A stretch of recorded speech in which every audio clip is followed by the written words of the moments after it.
नमस्कार, Jamia journalism junction के YouTube platform पर आपका स्वागत है। मेरा नाम अफजाल रब्बानी है। मैं फ़िलहाल Jamia Millia Islamia AJ mass communication and research centre में एमए इन कन्वर्जेंट जर्नलिज्म का स्टूडेंट हूँ। दोस्तों, आज की इस वीडियो में हम बात करने जा रहे हैं MA in convergent journalism entrance exam के रिटन पोर्शन के बारे में।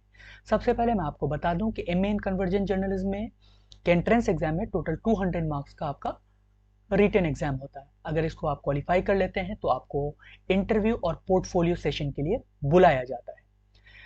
वीडियो को शुरू करने से पहले मैं आपको बता दूं कि अगर आप Jamia Millia Islamia journalism and mass communication के किसी भी कोर्स की अगर तैयारी आप करना चाहते हैं तो आप हमसे डिस्क्रिप्शन में दिए गए गूगल फॉर्म से जुड़ सकते हैं। आप वहां फॉर्म फिल कीजिए, मैं आपसे वहां से कॉन्टैक्ट करूंगा। ठीक है, तो चलिए पढ़ते हैं आज की इस वीडियो में। पहले पोर्शन में आपसे पूछा जाता है, पहले तो मैं ये बता दूं कि पेपर टोटल 3 आवर्स का होता है। 3 घंटे का आपका पेपर होगा। पहला पार्ट होता है एमसीक्यू। 20 मार्क्स का आपका एमसीक्यू होता है। नेगेटिव मार्किंग इसमें नहीं होती है। एमसीक्यू का पैटर्न कैसा होता है, तो इसमें कुछ करंट अफेयर्स के सवाल होते हैं और कुछ जनरल अवेयरनेस के सवाल होते हैं। मीडिया एप्टीट्यूड के भी कुछ सवाल होते हैं। इसका कोई सिलेबस नहीं है कि जनरल अवेयरनेस कहाँ से आएगा, मीडिया एप्टीट्यूड कहाँ से आएगा। आप अगर हमसे टेलीग्राम ग्रुप पर जुड़ेंगे, जहां मैं तैयारी करवाता हूं सुबह 9 बजे से लेकर 10 बजे तक, तो मैं वहां डेली 10 एमसीक्यूज करवाता हूं। तो आपके पास अभी बहुत सारा टाइम है, तो आप हमसे एमसीक्यूज की तैयारी वहां से कर सकते हैं। चलिए बढ़ते हैं दूसरे पार्ट की तरफ। दूसरा पार्ट क्या है? दूसरा पार्ट होता है सब्जेक्टिव पोर्शन। ठीक है, एक क्वेश्चन का वेटेज होता है 25 मार्क्स। आपको 5 ऑप्शन दे दिए जाएंगे। इसमें से कहा जाएगा कि आपको 3 आंसर करने के लिए लगभग 400 वर्ड्स में आपको आंसर लिखने हैं। 400 वर्ड्स में एक क्वेश्चन का वेटेज मैंने बता दिया 25 मार्क्स। तो यहां पर आपके पास करंट इश्यू से भी सवाल हैं, कुछ मीडिया एप्टीट्यूड से सवाल होते हैं। इस तरह से आपसे पूछ लिया जाता है। ठीक है, सेक्शन बी। सेक्शन बी होता है वाई इन न्यूज, है ना। कुछ पर्सनालिटी के बारे में आपसे पूछा जाता है, कुछ सब्जेक्ट के बारे में पूछ लिया जाएगा कि ये न्यूज में क्यों रहे। मान लेते हैं ये पुराना क्वेश्चन पेपर है या मॉडल पेपर है, तो अगर मैं बोल दूं कि राकेश टिकैत का मान लेते हैं, अगर पूछ लिया कि राकेश टिकैत हाल में न्यूज में क्यों थे, या फिर आपसे सवाल पूछा जा सकता है कि विराट कोहली न्यूज में क्यों थे हाल में, या फिर आपसे कोई इंटरनेशनल कोई इश्यू से पूछ लिया जाएगा।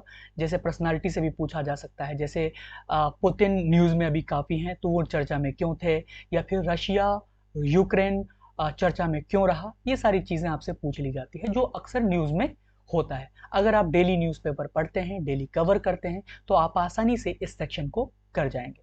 यानी कि आपसे आपसे ऑप्शन आपको काफी दिया जाएगा। यहाँ पर 6 या 7 ऑप्शन दिए रहते हैं। यहाँ पर आपको 5 क्वेश्चंस अटेम्प्ट करने होते हैं। ठीक है, अगला पार्ट क्या होता है? अगला पार्ट को कहते हैं हम लोग होमोफोन्स। होमोफोन्स वैसे वर्ड्स को कहते हैं, पेयर ऑफ वर्ड्स को कहते हैं, जिसका प्रोनाउंसिएशन सेम होता है लेकिन मीनिंग अलग होती है। जैसे यहाँ पर एक्सेप्ट है और दूसरा है एक्सेप्ट, है ना। इस एक्सेप्ट की मीनिंग कुछ और है, ये इस एक्सेप्ट की मीनिंग कुछ और है। तो दोनों वर्ड को क्या कैसे लिखना है इसको? तो पहला वर्ड मान लेते हैं एक्सेप्ट है। एक्सेप्ट की आपको क्या करनी है, मीनिंग सामने लिख देनी है और नीचे उसे सेंटेंस में इस्तेमाल कर देना है। ठीक है, दूसरा वर्ड है एक्सेप्ट। आपने इसकी मीनिंग सामने लिख दी और इसे सेंटेंस में इस्तेमाल कर दिया। तो ये दोनों वर्ड्स को आपने मीनिंग के साथ साथ सेंटेंस में इस्तेमाल कर कर इसे डिफरेंशिएट कर दिया। ठीक है, तो इस तरह से आपको आठ क्वेश्चंस दिए रहेंगे इसके, उसमें से 5 क्वेश्चंस आपको करने होते हैं। एक क्वेश्चन का वेटेज 3 नंबर का होगा। ठीक है, तो 15 नंबर का ये आपका पोर्शन हो गया। अगला जो पार्ट होता है वो होता है सेंटेंस करेक्शन का, है ना।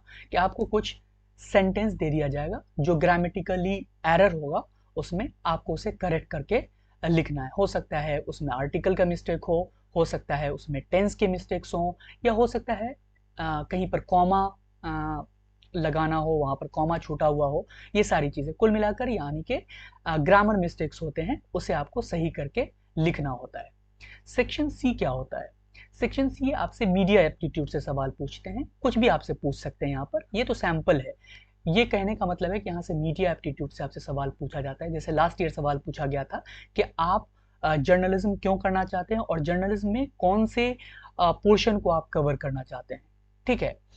तो ये चीज़ें हैं। या फिर आपसे ऐसे भी सवाल पूछा जा सकता है कि एक जर्नलिस्ट को कैसा होना चाहिए, ठीक है। इसका एग्जाम्पल मैं बता सकता हूँ कि एक जर्नलिस्ट को कैसा होना चाहिए। तो उसकी भाषा पर अच्छी पकड़ होनी चाहिए, लैंग्वेज पर, ठीक है। उसे नेशनल और इंटरनेशनल इश्यूज़ के बारे में अच्छे से पता होना चाहिए। ये सारी चीज़ों को अगर आप लिखते हैं तो आसानी से आप इस क्वेश्चन को लिख सकते हैं। ये 25 मार्क्स का होता है। उसके बाद सेक्शन डी जो होता है उसको बोलते हैं हम लोग न्यूज़ राइटिंग। इसमें क्या होता है, आपको एक प्रेस रिलीज दे दी जाएगी, प्रेस रिलीज दे दी जाएगी और इस प्रेस रिलीज से आपको क्या करना है, न्यूज़ लिखकर आपको सबमिट करना है। न्यूज़ लिखना है यहाँ पर। तो न्यूज़ कैसे लिखते हैं, हार्ड न्यूज़ के बारे में आपने पढ़ा होगा, इन्वर्टेड पिरामिड टेक्निक आपने पढ़ा होगा, इन्वर्टेड पिरामिड टेक्निक है ना, 5W and 1H, 5W and 1H के बारे में ज़रूर पढ़ा होगा। 5W एंड 1H क्या होता है उसके बारे में आप गूगल कीजिए, देखिए, ठीक है। 5W एंड 1H क्या है कि 5W, what, when, why, where, है ना, उसके बाद एक होता है हाउ, ठीक है। तो 5W एंड 1H का कॉन्सेप्ट ये है। तो इन्वर्टेड पिरामिड टेक्निक में को आप गूगल करके देखिए, बहुत सारी इंफॉर्मेशन आपको मिलेगी। उस पैटर्न पे आपको इस प्रेस रिलीज के जरिए आपको एक न्यूज़ लिखना है और न्यूज़ की कुछ एक हेडलाइन भी देनी है, ठीक है।